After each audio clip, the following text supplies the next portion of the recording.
సాధించేనా అవరోధాలెన్నున్నా అవలీలగా దాటేస్తున్నా wonders of women wonders of women wonders of women ఏ రంగంలోనైనా ఎదురంటూ లేని సేన వండర్స్ ఆఫ్ విమెన్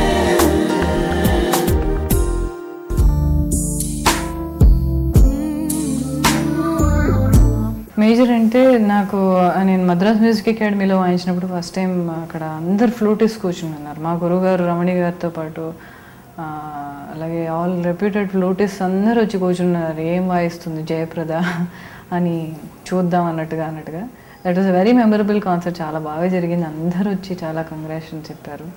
అలాగే రాయల్ ట్రాపికల్ ఆమ్స్టర్డామ్లో వాయించినప్పుడు స్టాండింగ్ ఓవేషన్ ఇచ్చారు. విజయవాడలో గణపతి సచ్చిదానంద స్వామీజీ ఈ సీడీ రిలీజ్ చేసినప్పుడు అక్కడ స్వామీజీ ఆయన స్వయంగా వచ్చి చేతిలో బ్రేస్లెట్ పెట్టారు, గోల్డెన్ బ్రేస్లెట్ పెట్టారు స్టేజ్ మీదకి వచ్చి. ఆయనే కాంపేరింగ్ కూడా చేశారు ఆ ప్రోగ్రామ్కి. అయితే అక్కడ కూడా స్టాండింగ్ ఓవేషన్ ఇచ్చారనమాట.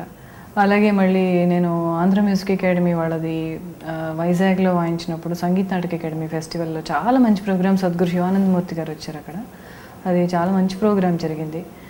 కృష్ణాష్టమికి కూడా ఆయన దగ్గర వాయిస్తూ ఉంటాను నేను అప్పుడప్పుడు.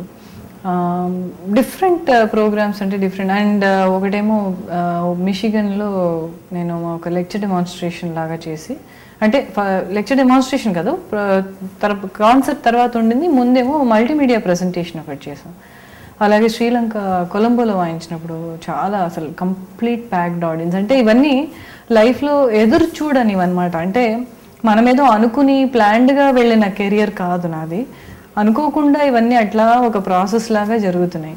నేను ఐ థింక్ ఆ విధంగా నేను చాలా సాటిస్ఫైడ్గా ఫీల్ అవుతున్నాను. ఎందుకంటే ఎంతోమంది నా వయస్కులు, నాకంటే పెద్దవాళ్ళు కూడా సాధించలేంది నాకు ఆ సద్గురు అనుగ్రహం, అలాగే I think it is a divine blessing లాగా రావడం అనేది నేను చాలా గొప్పని నేను సాటిస్ఫైడ్గా ఫీల్ అవుతున్నాను. ఎస్పెషలీ ఒక 50 రూపీస్ ఒక బ్యాంబూ ఫ్లూట్ పెట్టుకుని ఇంత దూరం వెళ్ళాను చేశాను అనేది అది నాకు చాలా హ్యాపీగా అనిపిస్తుంది.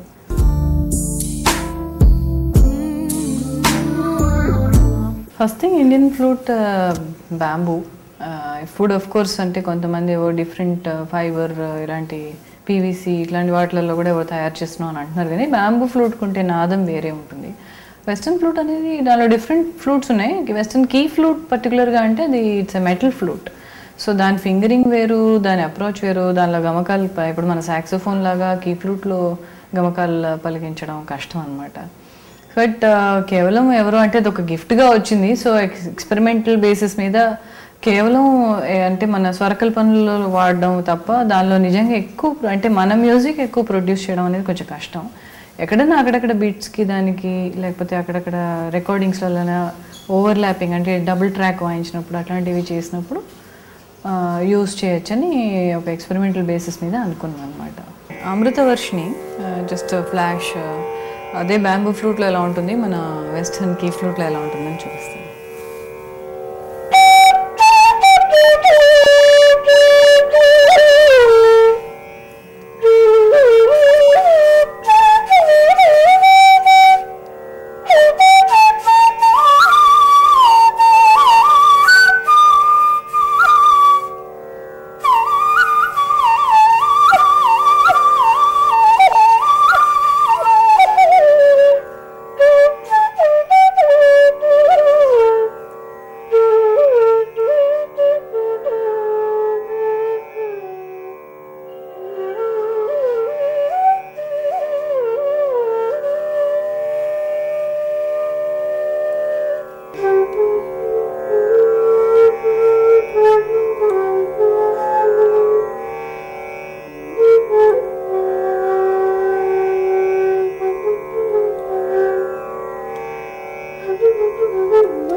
కంపోజిషన్ అనేది ఐ థింక్ బేసికలీ అది కూడా ఒకలాగా జెనెటిక్గానే, అంటే మా మదర్ ప్రేమ రామూర్తి గారు, ఆవిడ she is the composer, the musician in the family. నేను తర్వాతనే అనుకోవచ్చు.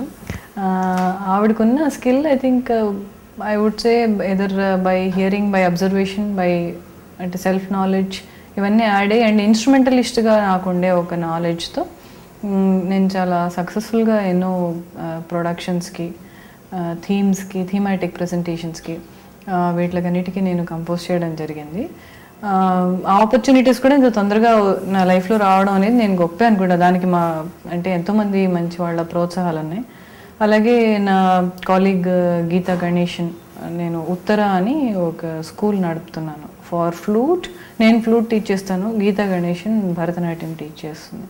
సో ఇది 10 years అయిపోయింది. ఇప్పుడు will be celebrating even the 10th anniversary next year. సో ఆ విధంగా మేము కలిసి ఎన్నో ప్రొడక్షన్స్ చేసాము. ఫ్లూట్ వర్సెస్ డాన్స్ అని ఒక కొత్త థీమ్ కూడా వి బ్రాట్ అవుట్ అనమాట.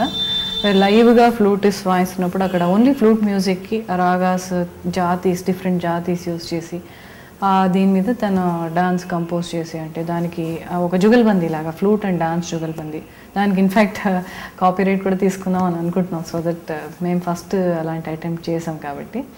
సో అది అలా కాకుండా నేను కొన్ని పదవర్ణాలు రచించాను అండ్ ఎన్నో సాంగ్స్ రాస్తూ ఉంటాను. అంటే పర్టికులర్గా కూర్చొని రాయాలని చేయాలని కాదు, ఫీలింగ్, స్వానుభవంతో వచ్చే ఒక ఫీలింగ్తో చిన్న పాటలు అవి రాస్తుంటాను.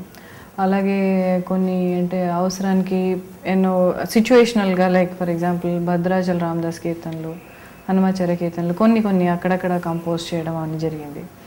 లింక్ సాంగ్స్ ఏమైనా లేకపోతే ఆ సాంగ్ నేనే రాసేయడం, అట్లాంటివన్నీ కొన్ని అటెంప్ట్స్ జరిగాయి. ఇంకా చాలా చేయాలని నాకు డెఫినెట్గా ఔత్సాహికంగా ఉంది. అలాగే ఇప్పుడు మా స్టూడెంట్స్ ఫ్లూట్ వాయిస్తున్నప్పుడు వాళ్ళకు కూడా ఎన్నో డిఫరెంట్ ఐడియాస్ అవి చెప్తూ ఉంటాను. అలా కొత్తవి చేయాలని చేస్తున్నాను. I still want to do lot more అనమాట.